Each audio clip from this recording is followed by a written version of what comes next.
Tatiyampi buddhang saranang gacchami. Tatiyampi dhammang saranang gacchami. Tatiyampi sanghang saranang gacchami. Panatipata veramani sikkhapadang samadhiyami. Adinna veramani sikkhapadang samadhiyami. Kamesu miccachara veramani sikkhapadang samadhiyami. Musawada veramani sikkhapadang samadhiyami. Surameraya majapamadatthana veramani sikkhapadang samadhiyami. Imani panca sikkhapadani samadhiyami. Imani panca sikkhapadani samadhiyami. Imani panca sikkhapadani samadhiyami. Sadhu, sadhu, sadhu.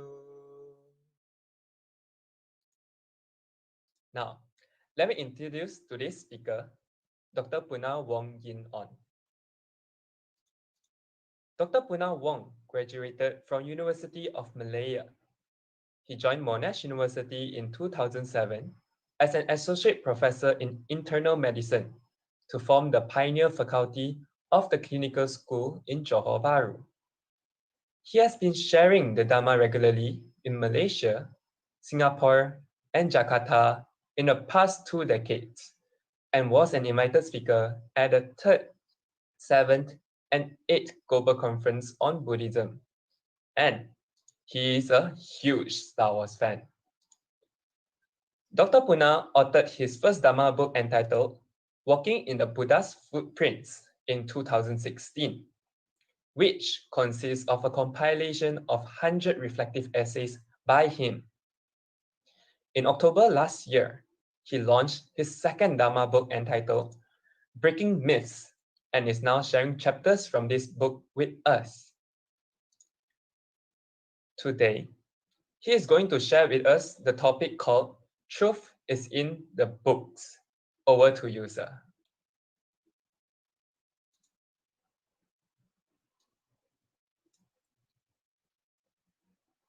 Good evening, Dhamma brothers and sisters. Very happy New Year to all of you. And I hope that you are well. Let me just make this full screen.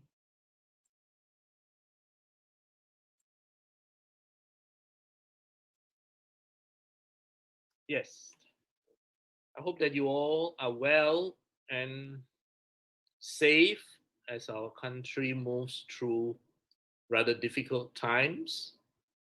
We will all join together in unity and do our best to tide over this very trying period. Thank you, Brother Bankiet. And tonight, I am sharing on the breaking of myths as to whether truth is just found in books or is truth found anywhere and everywhere that we look around. So let us start by asking ourselves a very basic question. We always talk about Dhamma, but what is Dhamma? And here we are referring to Dhamma written with a capital D. When Dhamma is written with a small lowercase d, it has a completely different meaning. Now we are only referring to Dhamma with a capital D. Is Dhamma life itself, or is it something separate from daily life? Is there any distinguishing demarcation between what is Dhamma and what is not Dhamma? Or does Dhamma have any label, any particular domain, or under the exclusive monopoly of any religion or group or teacher? These are important questions that we need to ask ourselves. Now, in reality, Dhamma simply refers to the way nature is and the way our mind functions. For lack of a better word, we often call it the universal laws of nature.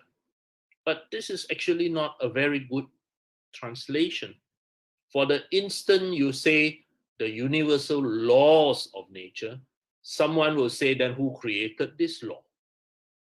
So that's not a very good translation. Dhamma simply is the way nature is and the way our mind functions. For example, it is the Dhamma of fire to burn and to cause to burn. Hence, Dhamma has nothing to do with any religion. It simply is the nature of fire to burn. How can the nature of fire belong to any faith or religion? Fire is simply fire. To narrow down its scope, of course, we refer it as the Buddha Dhamma. If not, we'll be talking on everything from chemistry to physics to veterinary medicine. So here we narrow it down to Buddha Dhamma. That is what the Buddha taught.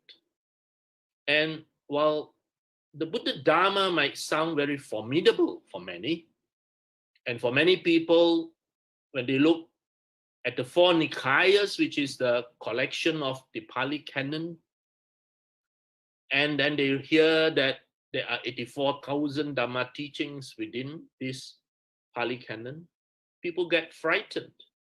Sister Liming, for example, is worried when she sees the thickness of the Nikayas. If you put all the four Nikayas on top of each other, it's 1.5 feet tall. But the core of the 84,000 teachings is actually very simple.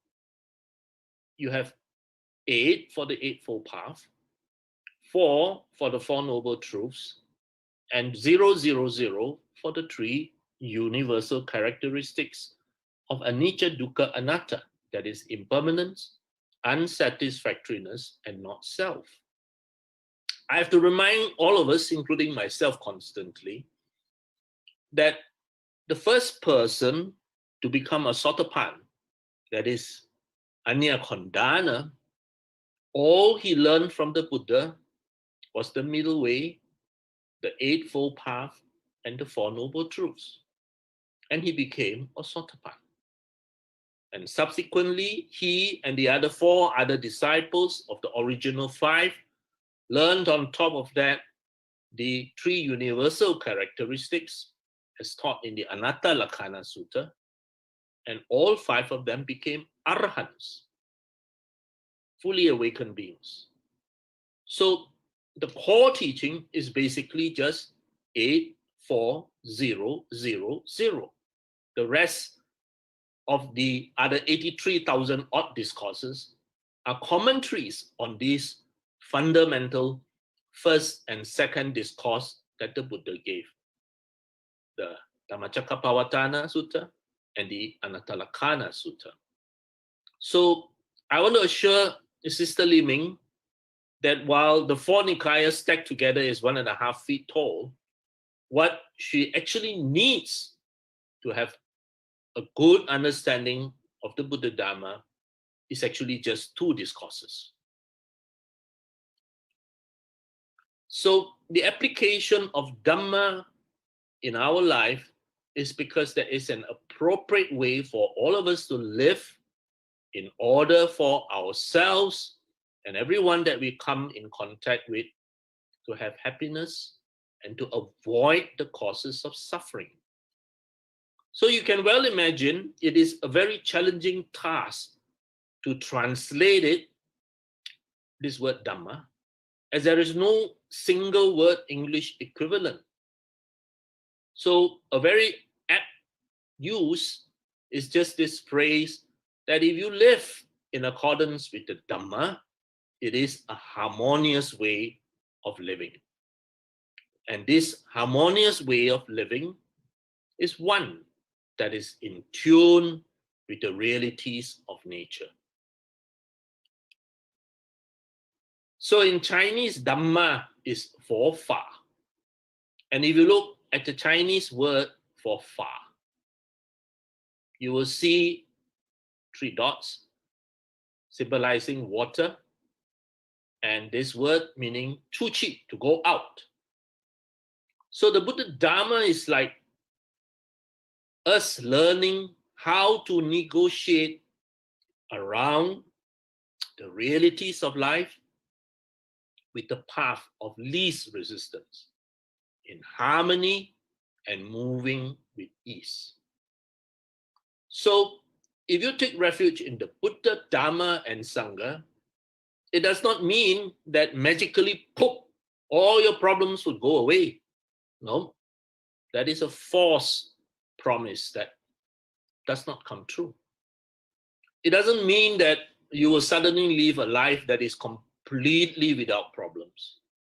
Instead, what it means is that when you learn the Buddha Dhamma, when you see the realities of life, you know how to deal with these problems of life in the path that will give us the most happiness, causing the least unhappiness, and the path of least resistance.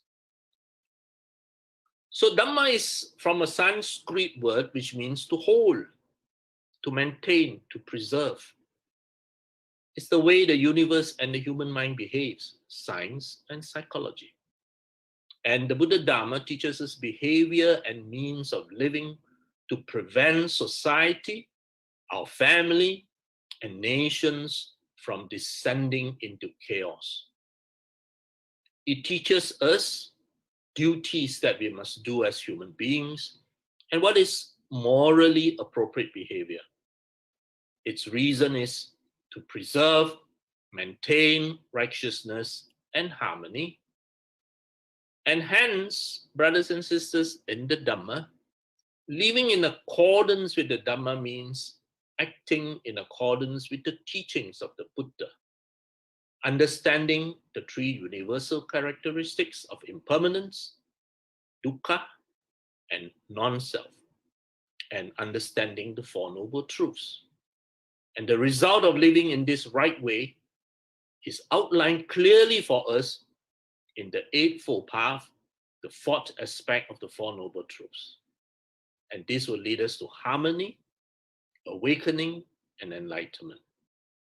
So, brothers and sisters in the Dhamma, when our lives are aligned with the Dhamma, it brings us joy, fulfillment, peace, and calmness, despite all the ups and downs of lives that is inevitable, and in many ways, unavoidable.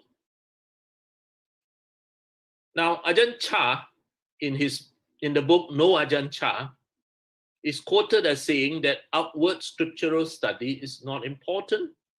Of course, he said the Dhamma books are correct, but he said that they cannot give you right understanding. And he illustrated by saying, for example, the word anger that we see in print. It is not the same as experiencing anger yourself. And he very rightly says that only experiencing it will really tell you what is anger and give you right understanding and true faith.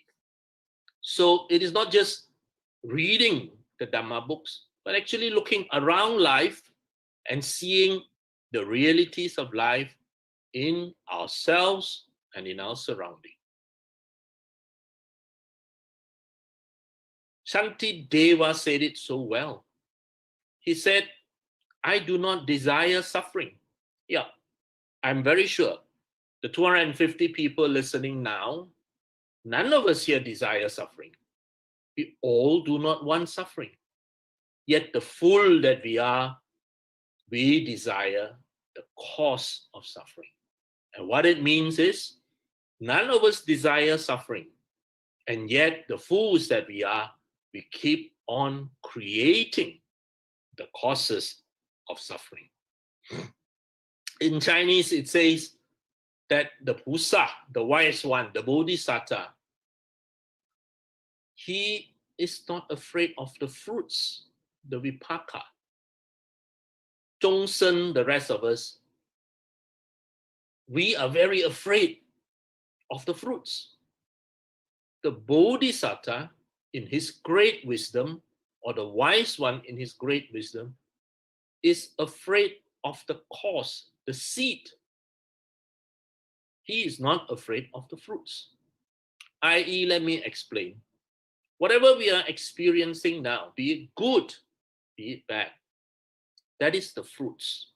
Of course, we all enjoy the fruits if it is pleasant. If the fruit now is unpleasant, we hate it, we reject it, we dislike it intensely. So that's us, Zhongsen. We are very afraid of the guo. But the wise one, the Bodhisattva, the one who has wisdom, he is not afraid of the guo. He is afraid of the yin. He is afraid of the seed.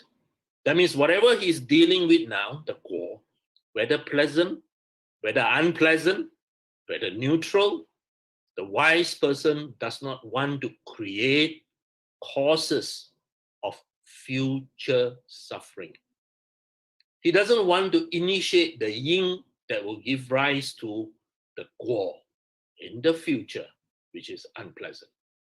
While the rest of us, not so wise, Zhongsen, we are very afraid of the guo. And in the process of either grabbing onto this guo, which is pleasant, or pushing it away, which is unpleasant, we create many, many seeds, many, many yin, which might give rise to future unhappiness. I hope you understand this very profound statement. Sa is afraid of yin. Zhongsen is afraid of guo, which is basically what Shantideva said. I do not desire suffering. Nobody wants this fruit.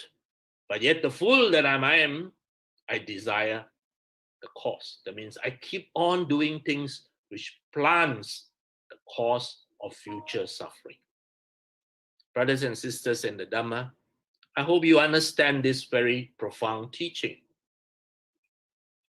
So if you are to ask ourselves, are we walking this noble path correctly?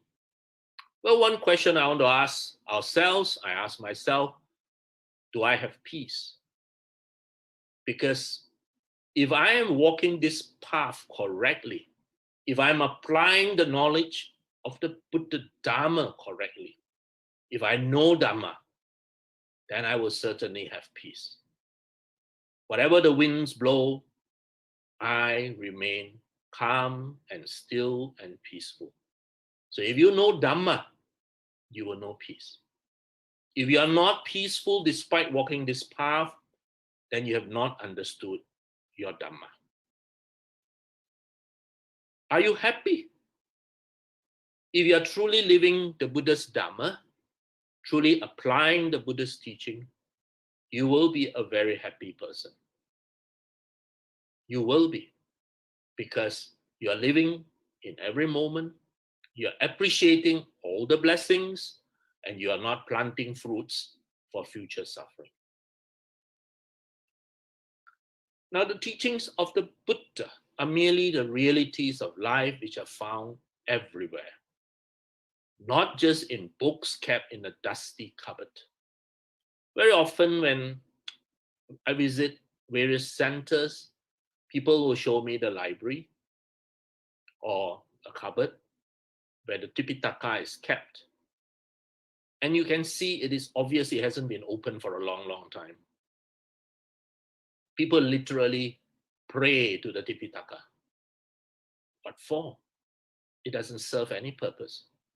It's like us giving you a key and telling you this key helps you to open the door to happiness. And instead of using the key to open the door, we hang the key on an altar and pray to the key every day. And every day we chant Buddhang Saranang Gacchami, which is the same as saying the key Gacchami Saranang Gacchami. There is no use. You could have used the key to open the door. And Dhamma is not Buddhist truth. Dhamma is just realities of life, which is universal. It is unchanged by locality or culture or time. It is also verifiable. So what is the truth? If I were to tell you, if a child is born, that child will one day die. That is a truth. Whether you like it, whether you do not like it, it is reality.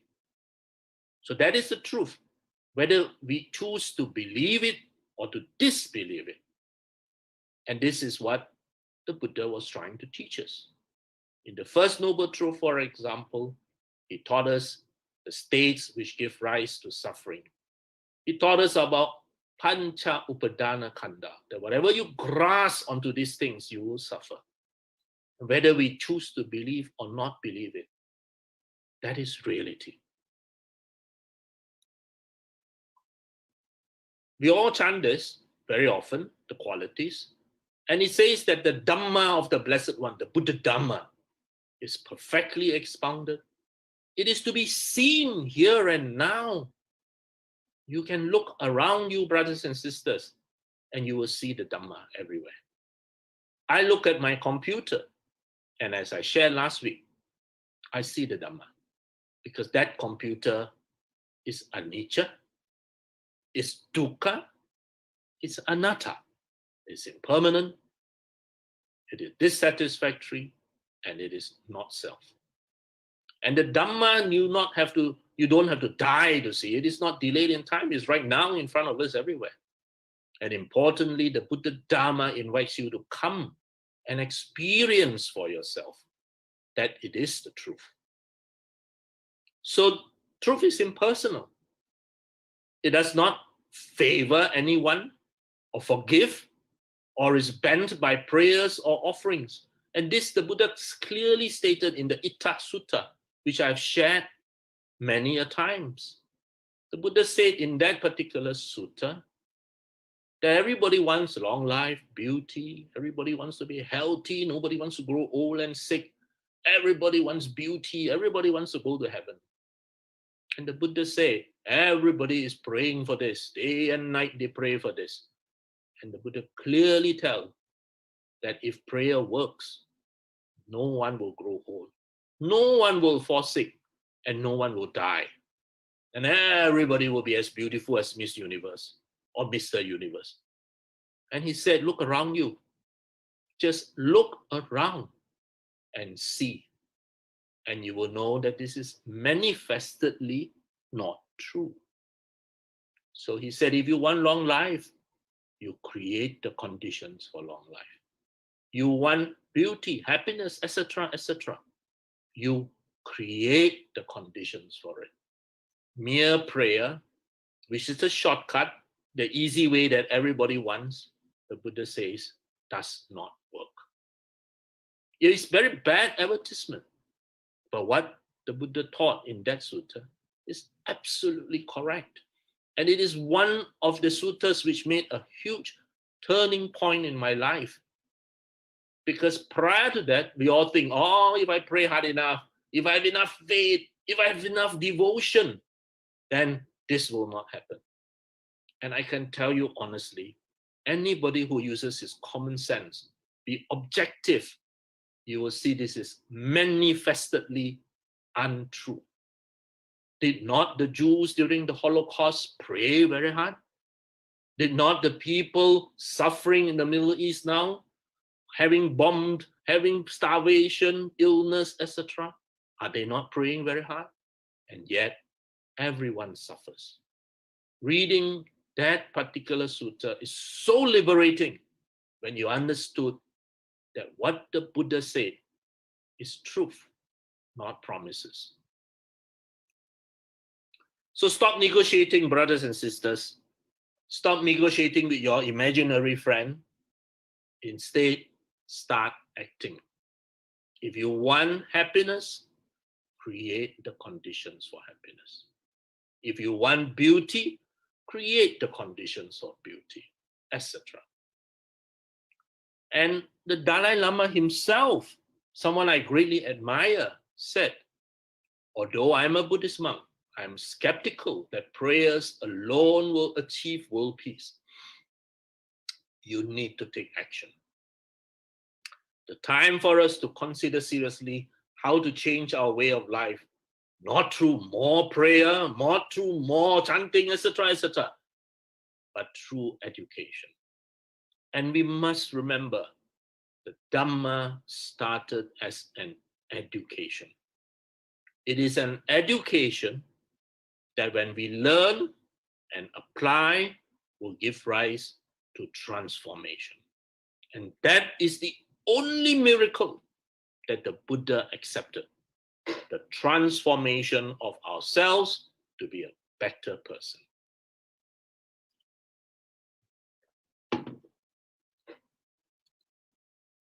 So the lotus flower is often used to symbolize Buddhism. The lotus flower grows in mud. Its petals, its leaves are beautiful in that the mud, the water, anything that falls on it doesn't stick, but will just run off. It is symbolic of how we can, like the lotus flower, be living in an environment which we would call dirty, muddy, and yet rise up to be beautiful.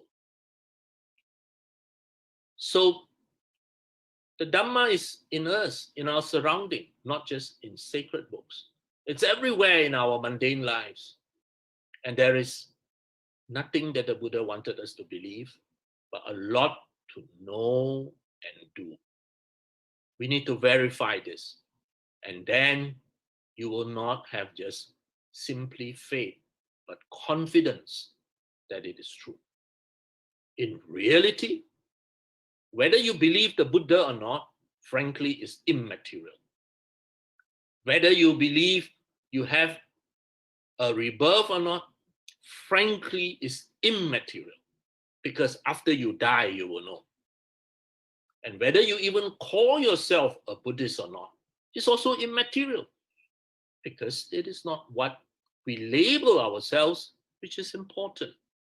Ultimately, it is what we do, because that is karma.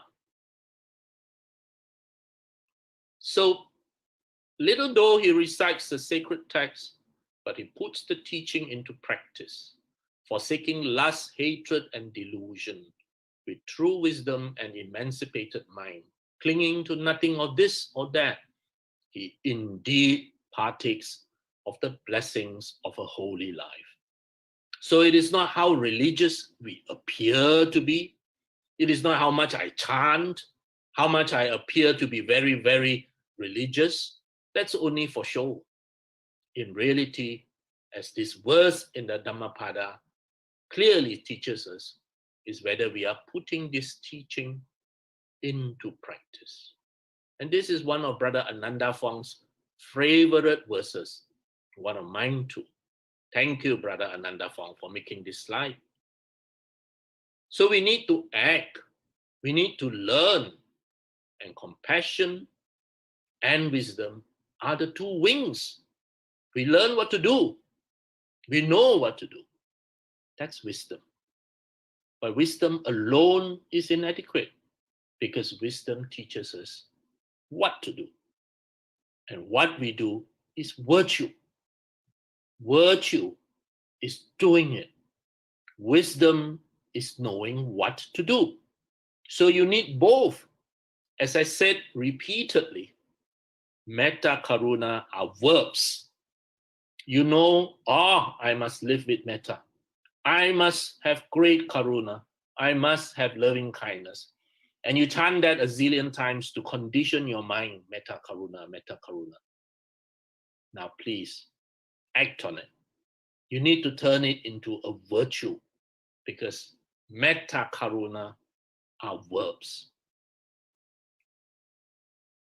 Now, the Buddha would not have become a Buddha if not for him understanding these realities of life. It is the Dhamma which made the Buddha a Buddha.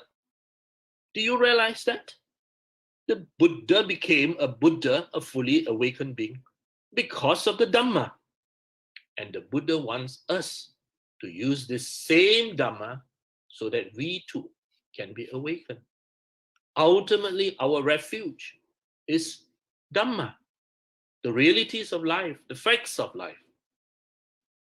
Now, no God that you worship or praise will make you a God. Let's be very honest. Despite all that talk of eternal life in heaven that you are promised left, right, and middle, no one wants to go there voluntarily. In fact, people will do everything in their power to not go to this promised paradise. Are you aware of that? If not, there is no need for all these life support machines, all these dialysis machines, etc., etc.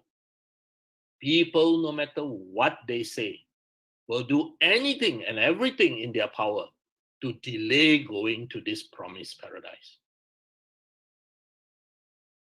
So people just talk a lot about eternal life in heaven, but it is just talk. Given a choice, no one, not even the one who is preaching to you, wants to go there. And as Steve Jobs observed, no one wants to die, he said. Even the people who want to go to heaven don't want to die to get there. And yet death is the destination that we all will share. So now the first link in 12 link dependent origination is ignorance. So our learning of the Dhamma is so that we can lessen our ignorance.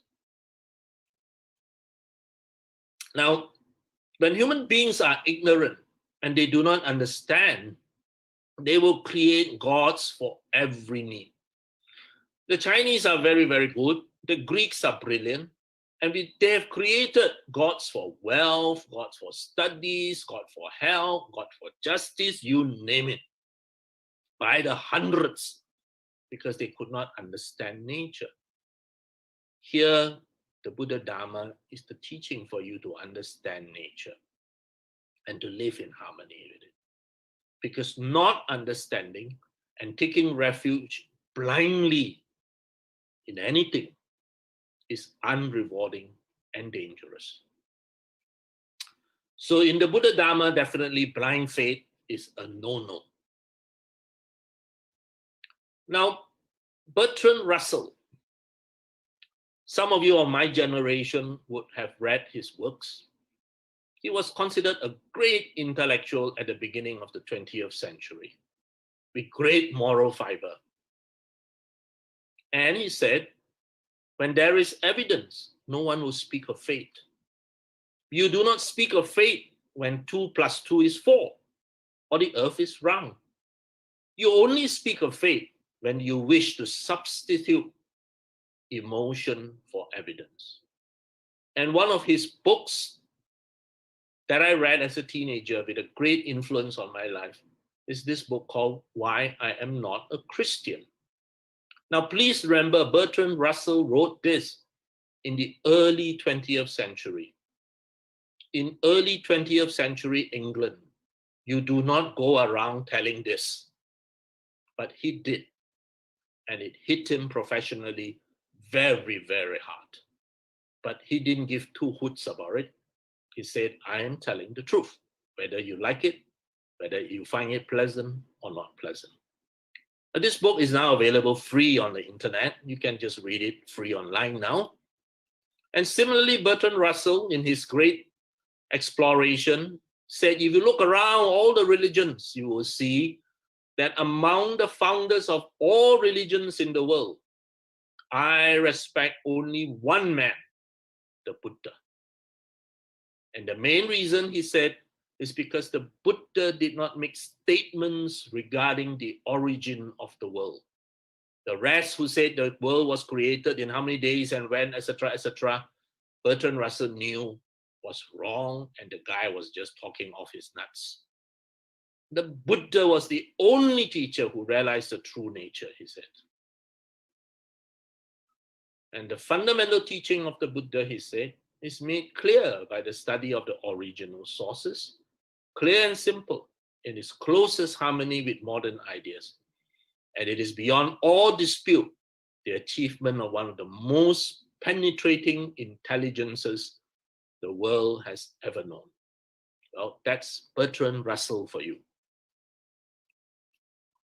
So the age of believing, the age of faith is over.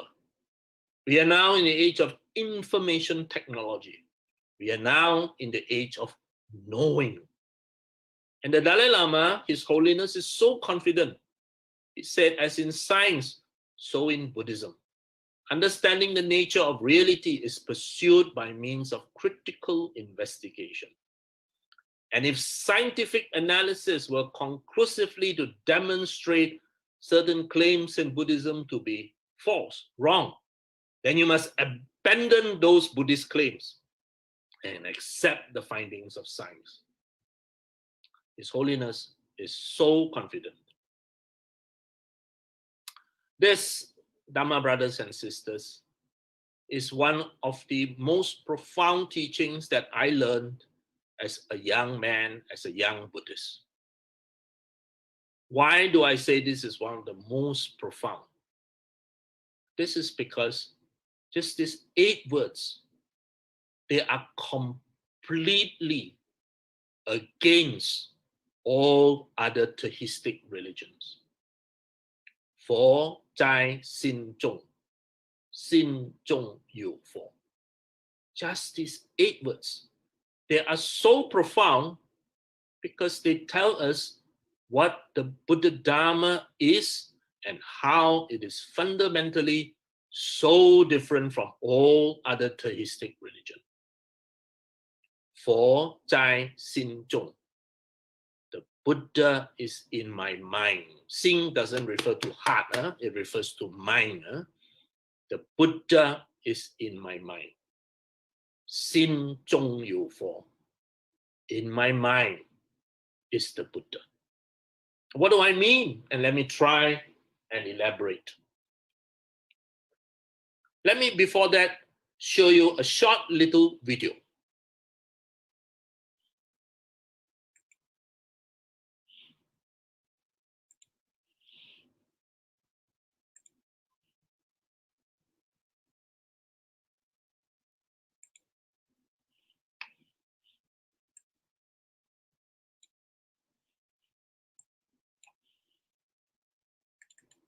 你来的真是好！自朕登基以来，修佛寺、造佛像、抄写经卷，供养僧侣无数啊！敢问大师，朕有何功德？""无功无德。啊，这好比随行的影子，说是有，实际上却是没有。那么做什么样的事才算有功德呢？""洁净圆满的得道者才算有，这种功德世上是求不到的。""请问大师，这世上有没有佛呢？""没有。""身为僧人，你可知道你自己是谁吗？""不知道。""真是话不投机！来人，送客。""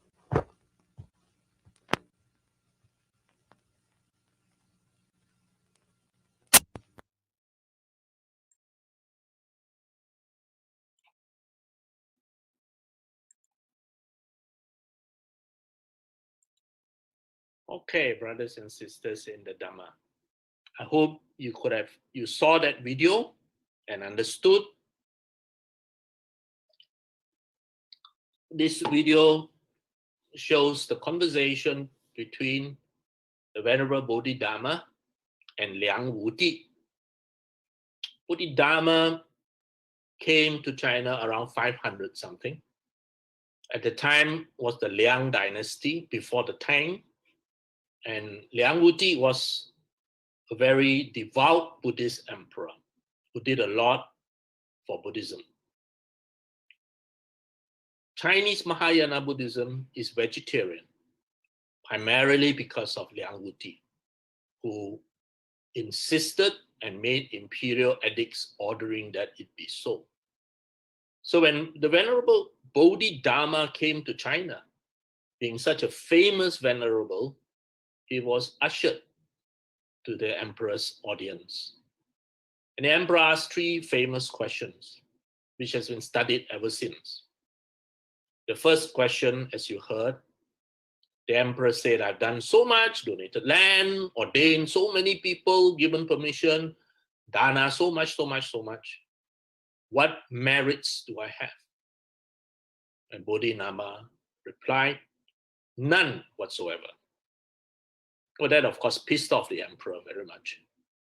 But that, I think by now, after 14 sessions of sharing, I think you all would understand why Bodhidharma replied that way.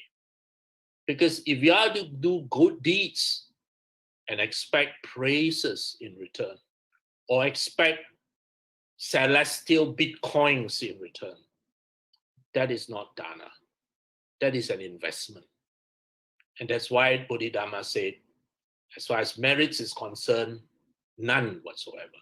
You've got your 15 minutes of fame, you will get your fu bao. But as far as gong de, none whatsoever. And in fact, Bodhidharma explained to him that gong de is when you walk the Buddha's path. Then the second question is the question that I raised here. The emperor asked Bodhidharma, is there Buddha in the world? 这个世界有没有佛? And Bodhidharma replied, no. So why did Bodhidharma answer this way? I will not discuss the third question. We'll discuss the third another time. But I will discuss the second question. Why did Bodhidharma say no? Well, Sister Li Ming, the fact that the emperor had to ask this question, is there Buddha in the world, tells Bodhidharma that the emperor is thinking of an external object called the Buddha somewhere in front or somewhere on top or somewhere. That is not the Buddha. That is the emperor's imagination. He is still looking for an external refuge. And that's why Bodhidharma replied, no, because the Buddha is not outside. 佛在心中. In great contrast to all the theistic religions around us, the Buddha is not outside, but the Buddha is in your mind. And this was the same message our late then Venerable Dhammananda shared in his last discourse.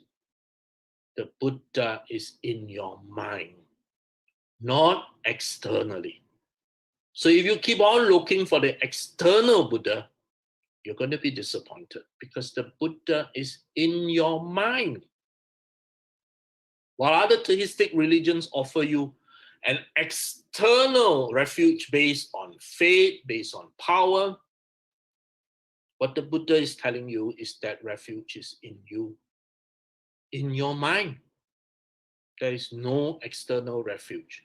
Be a light, be an island to yourself with no external refuge.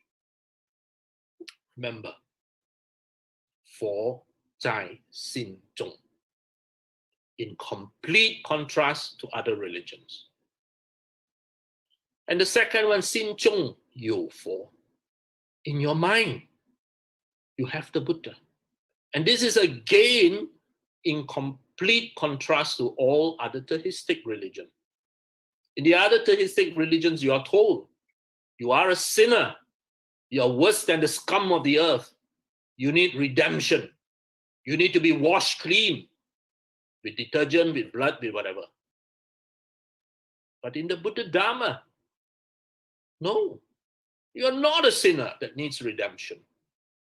In fact, the Buddha Dhamma tells you, you already have all the faculties for enlightenment in you.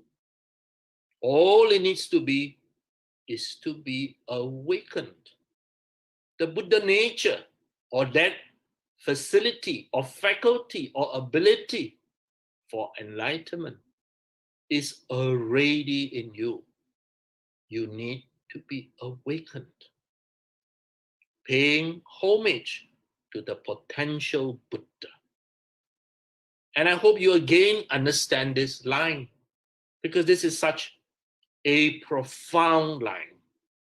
Many years ago, at least 20 years or so ago, I made this little thing, which is what you see there. It still hangs on my purse, my bag, wherever I go, to constantly remind me of this very profound teaching, which is completely different from all other theistic religion. When I reached 60 years old, I made this t-shirt and gave it to all my Dhamma brothers and sisters, my Dhamma family.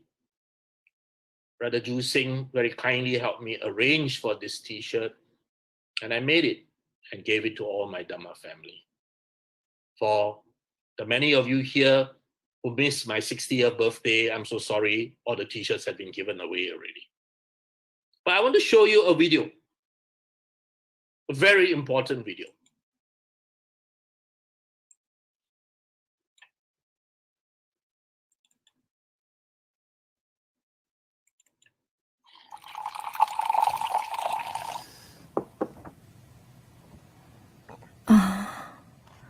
스승님, 그런데 당신은 왜 불상을 모시지 않습니까? 불상이 있는 것을 내가 알려주지. 저기 바로 커튼 뒤에 있단다.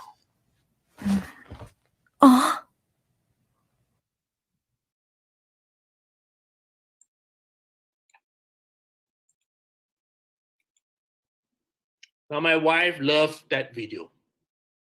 She absolutely loved it because that video has such a profound message. That video teaches us so much in the bare 10 seconds or so that it runs.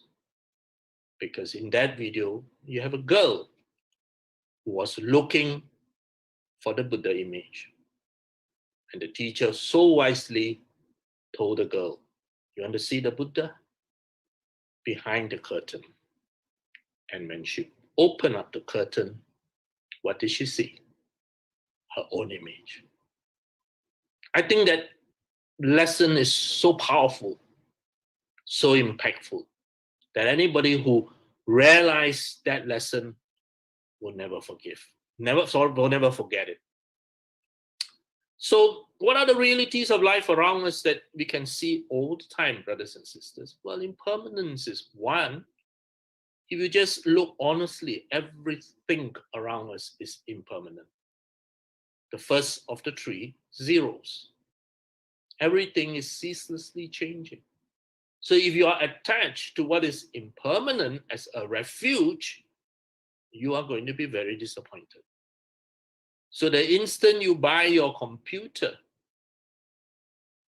expect one day it will get corrupted, one day it will break down, one day it will give you trouble. So do not be disappointed, because it has the characteristic of anicca, dukkha, anatta.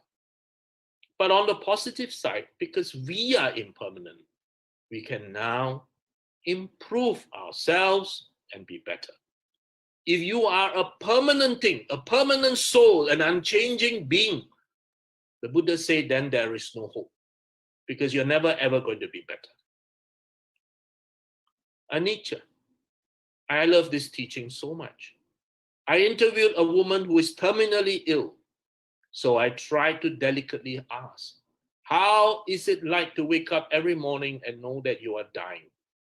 Well, she responded, what is it like to wake up every morning and pretend that you are not? I think this is such a wonderful lesson.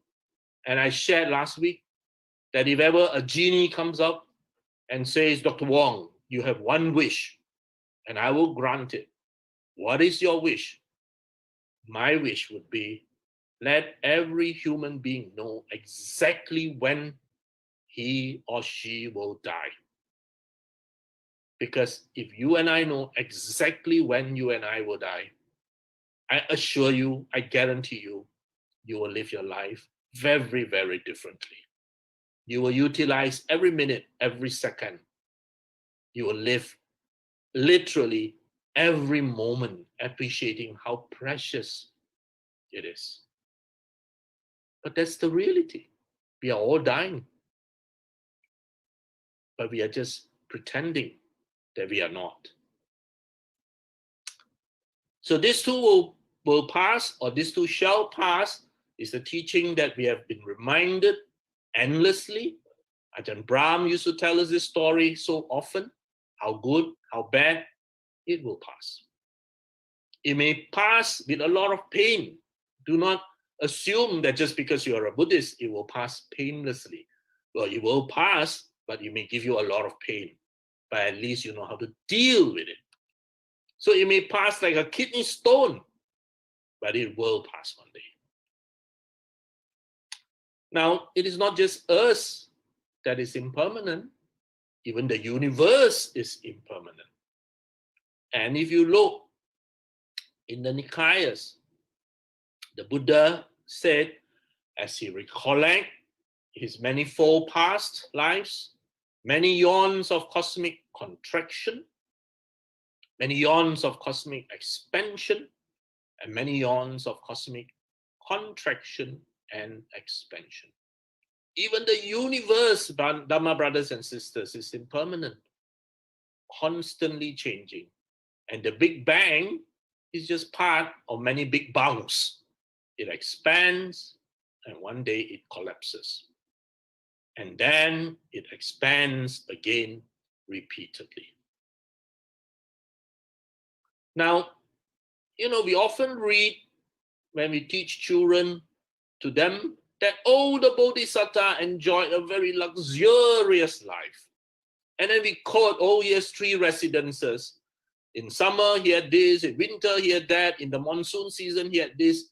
And then we tell people that, it was such a luxurious life. Are you aware, Dhamma brothers and sisters, that what the Bodhisattva so-called enjoy as luxurious, by today's standards, is Spartan.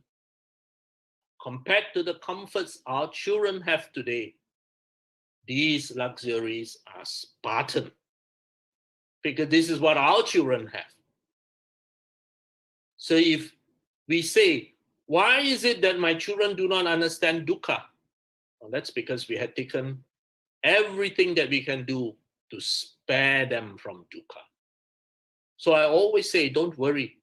When they grow old, when they start working, when they start having a family of their own, they will understand what is dukkha. And then they will seek for the Dhamma. So if you just look around us, you will see dukkha everywhere. Look at the internet. Look at what happened to America just 2 days ago. It's literally worldwide.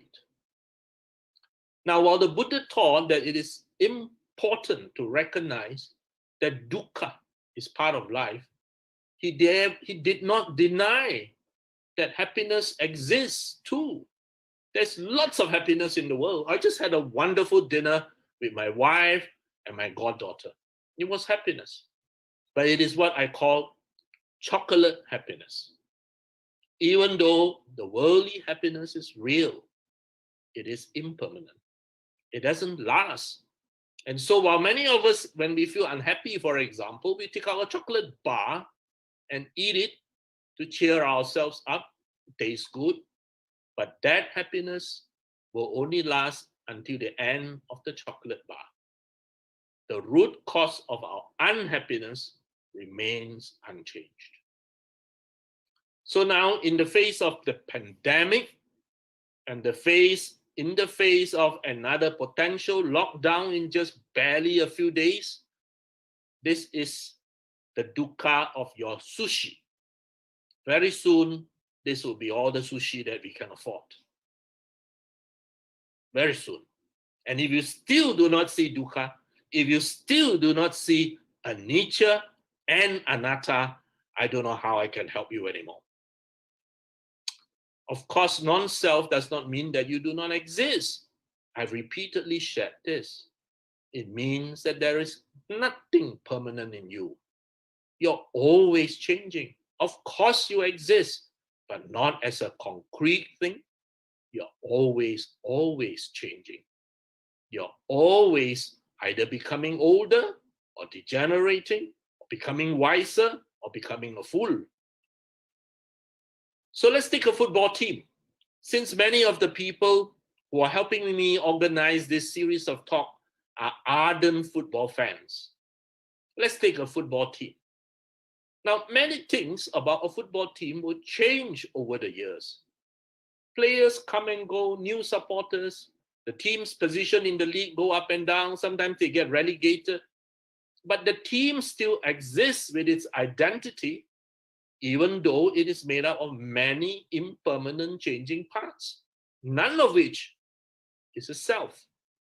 So let's take Liverpool, last year's winners. Liverpool exists and play in its football stadium, but they have a totally different team every few years.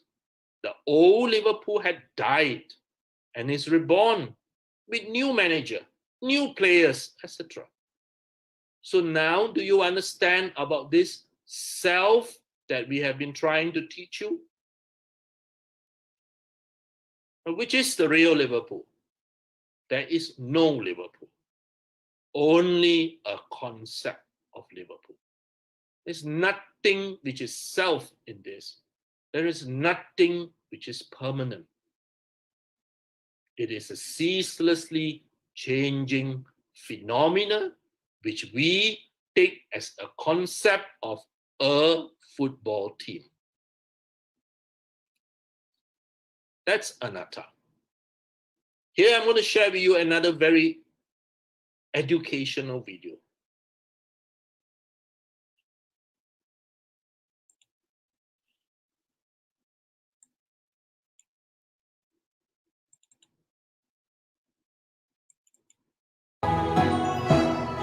有一個有錢人向師崖和尚求墨寶。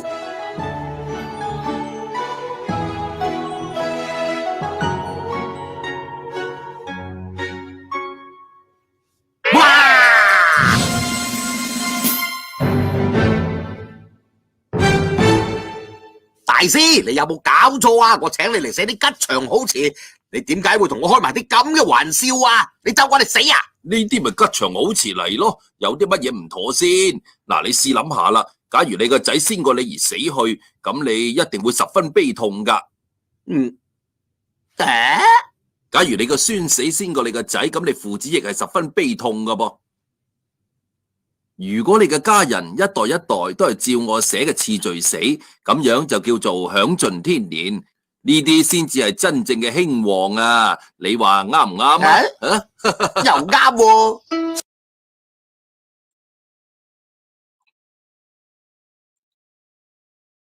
So Dhamma brothers and sisters, that cartoon tells us a profound teaching.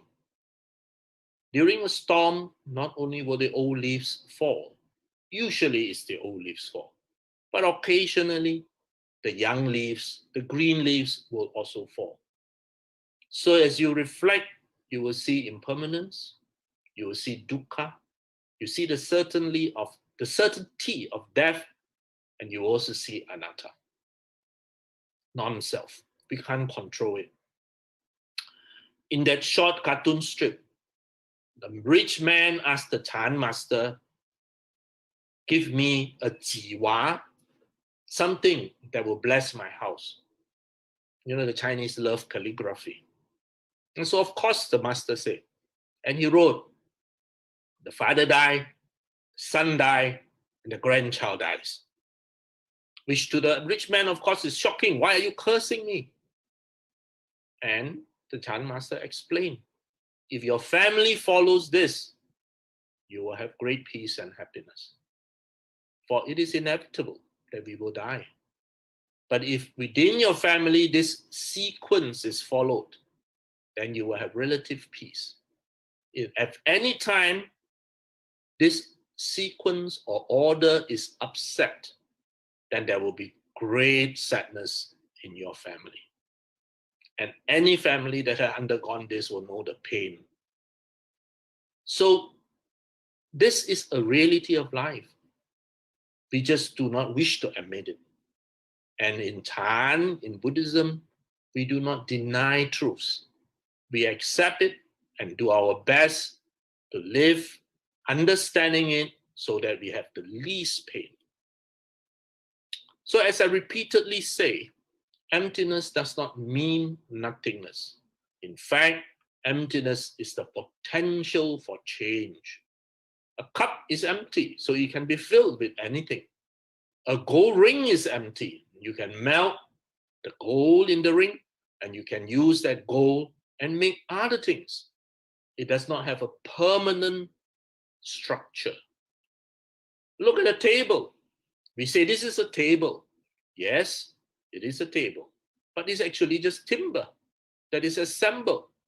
So we say this is timber, but again, that's not right because this timber was once part of a tree. So then we say, oh yes, this is then part of a tree. And again, it is wrong because the fact that you have a tree meant that there must be seed, there must be sunlight, soil, water. And we say the entire universe is in that tree. And so if you understand emptiness, you would understand this. On the tip of a needle, it is said, and this is a tip of a needle with a single red blood cell, the entire universe resides. Now, I hope you know that every atom in your body came from a star. Are you aware that Brother Whaley is stardust? Every atom in Brother Whaley's body came from an old star that had died, that exploded. And the atoms in Brother Whaley's left hand probably came from a different star than the atoms that are in his right hand. So literally, you, me, Brother Whaley is all stardust. All that carbon came from a star somewhere that exploded and died. Now, the Buddha does not want us to pray to him or to worship him or to seek his forgiveness. So when Sister Su Chuan bows down to the Buddha image, and I asked Sister Su Chuan, what are you doing? And she said, I'm bowing to the Buddha. Then I looked and I said, no, there's a stone image. And she said, oh, I'm bowing to an image which represents the Buddha. And then I can tell her, think further. And she says, I'm bowing to all the things, all the qualities, all the wholesome things represented by that image, all the virtues of the Buddha. So you are actually bowing to all the virtues that Sister Su Chuan hopes to be. She is actually bowing to her future self. That power to change is within us. The Buddha doesn't want us to worship him. You will not find anywhere in the Nikayas the Buddha asking you to worship him. Instead, he wants you to live a noble life. He wants you to live a life that has all the virtues that he wants us to have. So this is a nice cartoon. It says Snoopy trying to write a book, and he said, what a great title for my new book. Things I have learned after it was too late. Brothers and sisters in the Dhamma family, I hope that my sharing today is not too late. I hope that every one of us listening, my very, very loyal, close Dhamma family in Johor Bahru, my gang, literally, if I have to use a word, we are all in our 60s. I hope it is not too late for any one of us to learn this lesson, to realize it, and to activate it. Remember, we keep on saying the virtues of the Buddha. Remember what I shared earlier. Wisdom is knowing what to do. Virtue is doing it. That's why we say the virtues of the Buddha, Iti Pitso, Bhagawa, etc. The Buddha did all of that. Now, this is the pyramid which any teacher in this audience will know.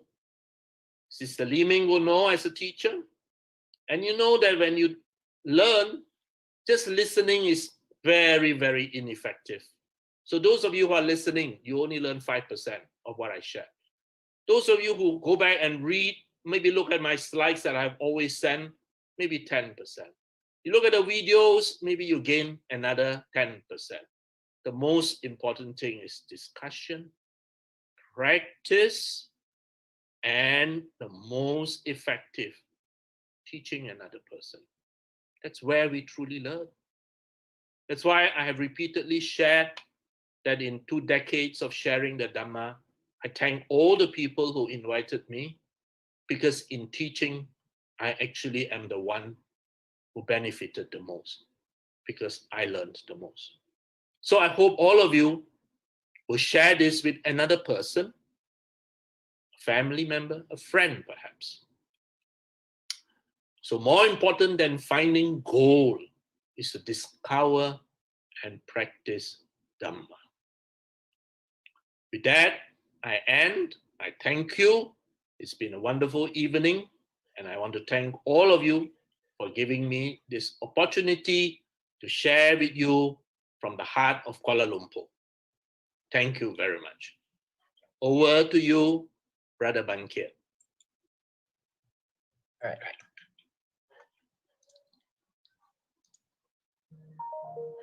Thank you, Dr. Punna, for the inquisitive base session. Now we would like to open for questions. So please post your question in the comment section and I shall read out your question for Dr. Punna. Okay, we have a couple questions. So let's start the ball rolling. The first question is from Ming Yi Oi. The question was, is the truth important? Is the truth important? Yes. Is air important for us? Well, truth is always there. Whether we want to see it or we do not want to see it is entirely up to us. So if we do not wish to see it, we remain like a man walking without light in a path that is fraught with hazards. Knowing the Dhamma, knowing the realities, is like now you having a torchlight, a bright candle, a bright lantern, and you're walking that same path fraught with hazards. So I leave it to you. Would you prefer to have a light, a deepa for your refuge to light the way, or you would prefer to grasp, stumble and fall in an unlit passageway? Okay, thank you, Dr. Punna. The next question is from David. His question is, our suffering is mainly due to our cravings and attachment in this life. How do we overcome this? Well, Brother David, I certainly cannot ask you tomorrow to drop everything and say you will not be attached and you will not crave anything. That is not possible. So that is why the Buddha had taught us that his path is a gradual path. The only way we can start is first to learn and then slowly incorporate it into our lives. Dana, Sila, Bhavana. Dana is doing something actively. So we are doing something actively, like for example, giving our time, our skill, our money, our clothes, etc. That teaches us to slowly let go of our craving and our attachment to our material things. So it's a very fundamental thing. First, learn to give something that is maybe perhaps excess, or maybe a skill your time. Then we learn sila. Sila is exactly like in Malay, mannerisms, the way to behave.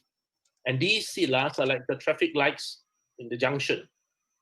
If you cross a red light, you're likely to get into trouble. If you cross a green light, you're likely to be okay. So until we are fully awakened, we need the sila to help us so that we get into the least possible trouble. Then the next, bhavana. The bhavana is not meditation. As I was coming up to KL, my wife and I was discussing in the car about meditation. And I told her meditation is a horrible translation, because the instant you talk about meditation, people go, which is nothing with what the Buddha taught us. Bhavana is a training of the mind. So you can train your mind in many ways. You can train your mind with metta bhavana, which is to train your mind with loving kindness. You can train your mind with samatha bhavana, to train it with calmness. And you train your mind with vipassana bhavana, training your mind to see reality. But whatever it is that you are training, it is this graduated training which helps you slowly let go. It is not possible for us to just drop everything. It takes years, if not decades, for us to slowly let go. Next week, I will be sharing on attachments, the 4 major classes of attachments that the Buddha wants us to train to slowly let go. So Brother David, so hopefully I will see you next week and I can share with you more. As you understand the truths of life, you will see the futility of craving. You will understand why it is better to let go than to hold on. So this you will only know when you see the truths of life yourself. All right? Thank you. Thank you, Dr. Punna. The next question is from Janet Ang. The question is, with Dhamma knowledge that we have and practice, and many people that are practice really deeply, how come many of them are still not enlightened? What's lacking? You're asking a question that is very difficult for me to answer, because there are still areas that many of us are weak in.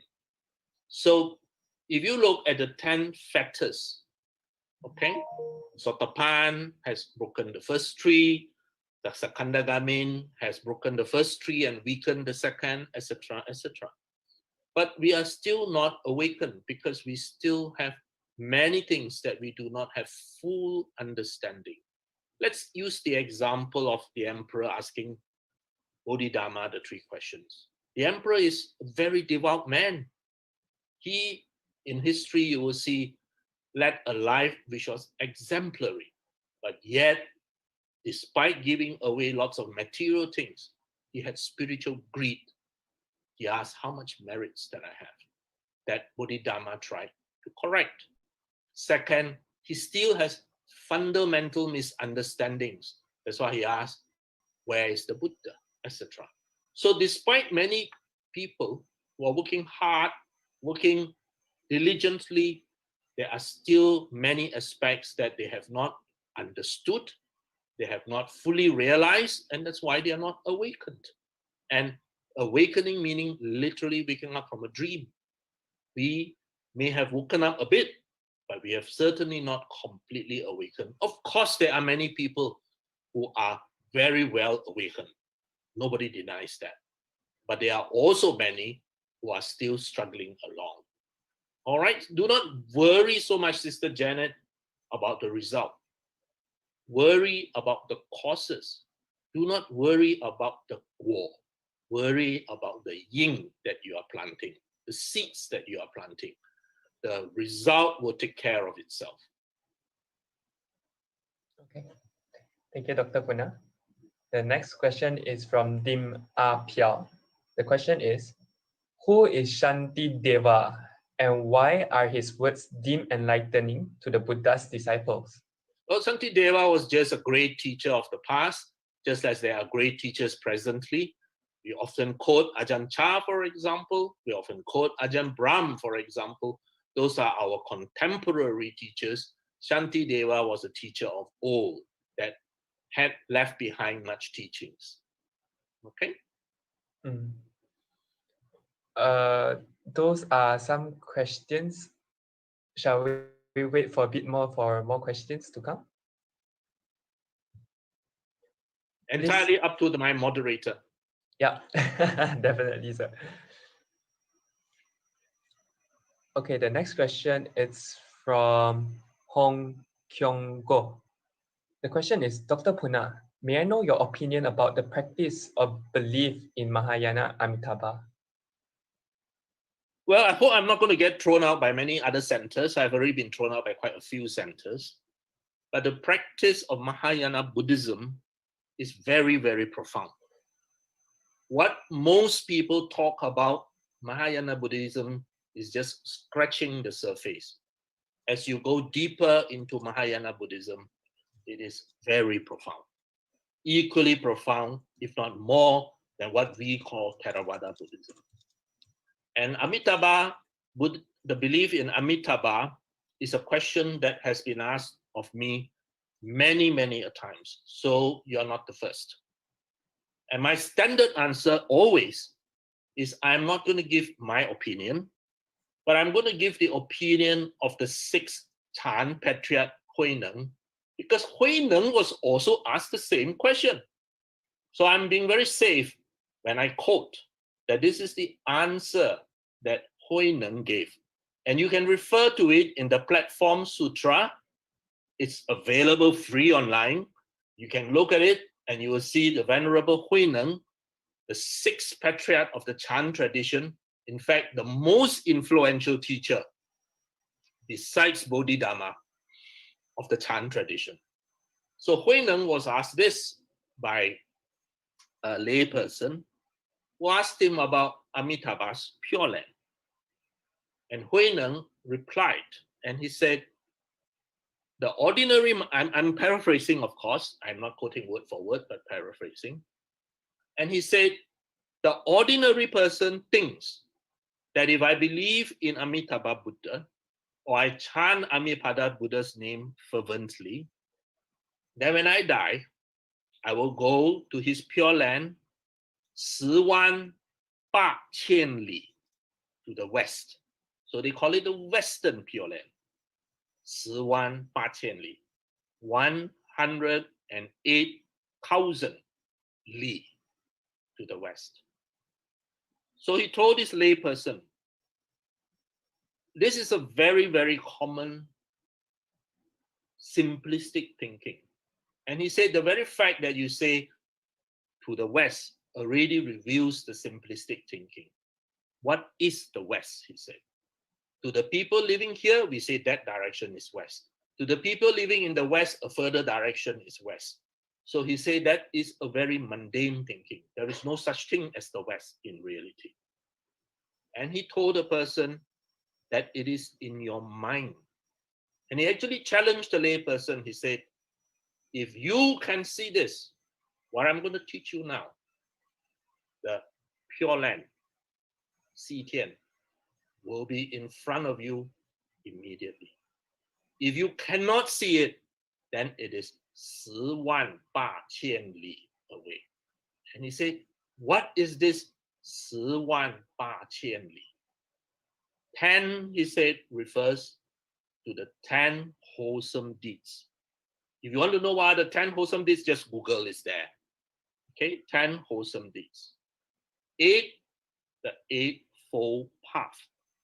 So he said that if you are practicing the Buddha Dhamma, doing body, speech, and mind, the 10 wholesome deeds, and following the Eightfold Path, the Western Pure Land is immediately in front of you right now. But if you are doing the 10 unwholesome deeds, which is the opposite of the 10 wholesome deeds, and the 10 wrong paths, which is the opposite of the Noble Eightfold Path, and the Western Pure Land is 10,800,000 里 away from you. So that is the best answer I can give.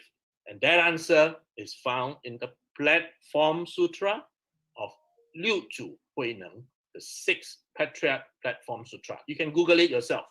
So I hope that by saying that, I won't get kicked out of more centers. Thank you. Thank you, Dr. Punna. Okay, the last question for tonight from Alessandra Chin. If a Buddhist were to practice the Dharma and also pray to universe or gods, is this spiritually practice acceptable? What are your thoughts? Well, first and foremost, Sister Alexandra, Buddhism is not a religion.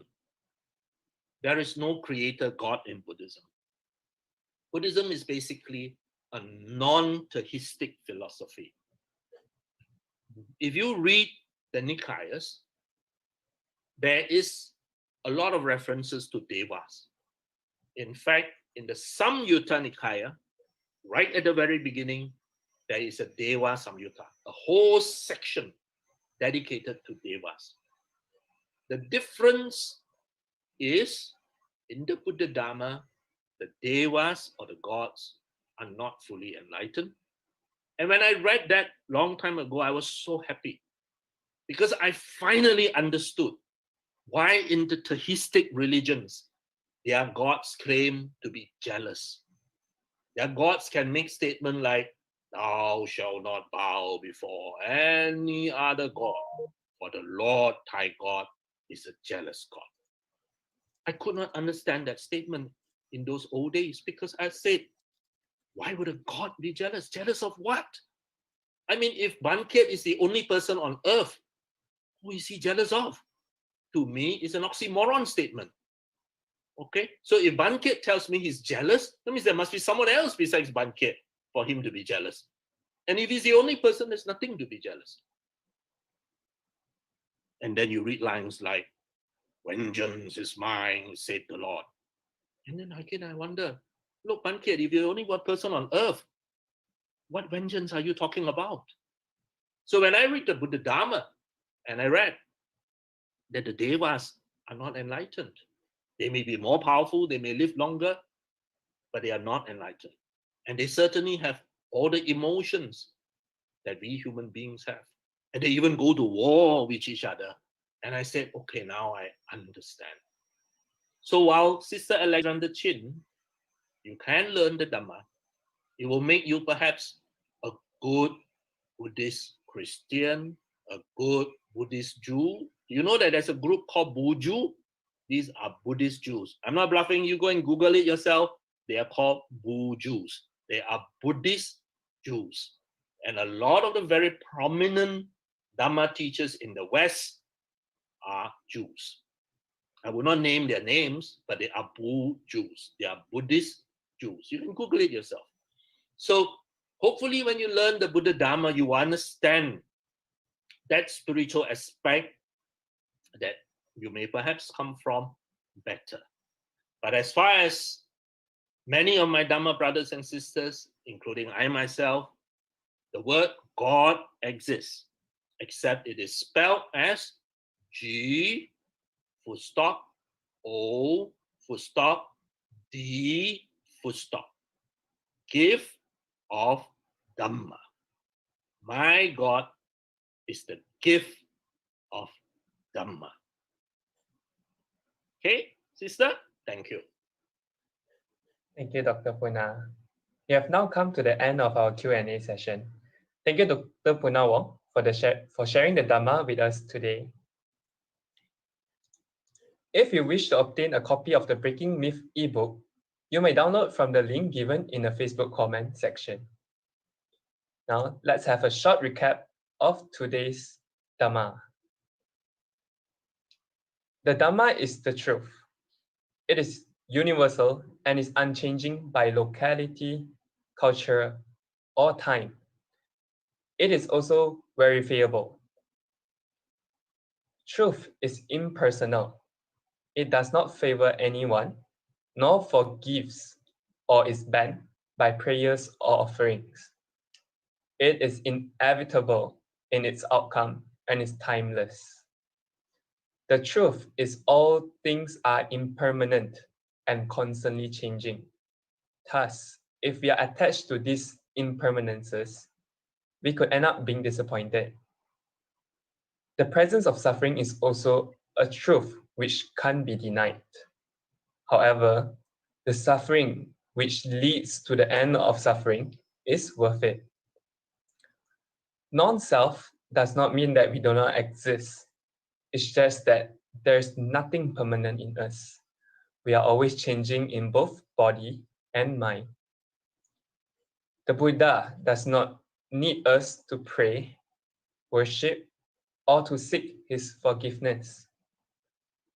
Thus, we must have confidence in ourselves that we can change to be the better. The power to change is with us. The Buddha wants us to live a noble life in harmony with Dhamma. And he wants us to realize the truth verified by ourselves through practice. To conclude today's session, let us rejoice and dedicate merits. Let us recall all meritorious action that we have done. We have made the right effort to participate in this Dhamma sharing. We renew our faith and refuge in the three jewels and learn to develop wisdom and compassion. May all beings, without limit, have a share of this merit. And in whatever other merit we have made, those who are dear and kind to us, including our mother and father, teachers, friends, relatives, our dearly departed relatives, and others, whether neutral or hostile, all sentient beings in this universe, if they know of our dedication of merits, may they rejoice with us. By the reason of their rejoicing in our gift of merits, may all beings be free from harm and danger, and live with peace and happiness. Let us now make an aspiration. May we meet with wise friends and teachers who guide us along the path of Buddha Dhamma, and finally attain the perfect state of Nibbana, where all suffering cease. We would like to thank our speaker, Dr. Punna, for sharing the Dhamma with us. May you be blessed with good health, strength, peace, and happiness. Sadhu,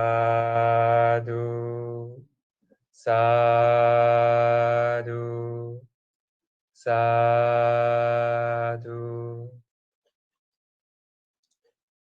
Here are some announcements from Kinara Metta Buddhist Society. KMBS is resuming our Sunday Puja service on this Sunday on a fortnightly basis. All are invited to participate in this online puja session via Zoom as we renew our faith in the Buddha, Dhamma, and Sangha. There will be sutta recitation and sharing of merits as well. This Sunday also marks the first day of our Sunday Dharma School for 2021. We welcome old and new students to embark on an exciting journey of the Dhamma learning together with Kayalana Mitras. For more information, please contact Sister Evelyn or Sister Laili. Contacts are provided on the slide. KMBS Adult Dhamma class for beginners, known as Ananda class, caters to those who would like to learn the Buddha's teachings systematically in an interactive form.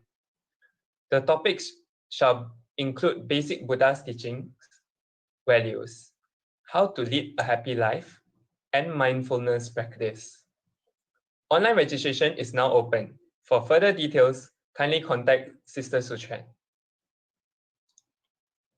The general perception on Buddhism is that all Buddhists must let go of everything. Is that true? Do join us for another Breaking Myth session with Dr. Punna Wong next Friday at 8:30 p.m. with the topic, Letting All Go. Thank you for joining us this evening. The Breaking Myths online Dhamma sharing shall continue next Friday at 8:30 p.m. Do watch out for our poster and announcement via Facebook. Goodbye, stay safe, and Suki Hontu.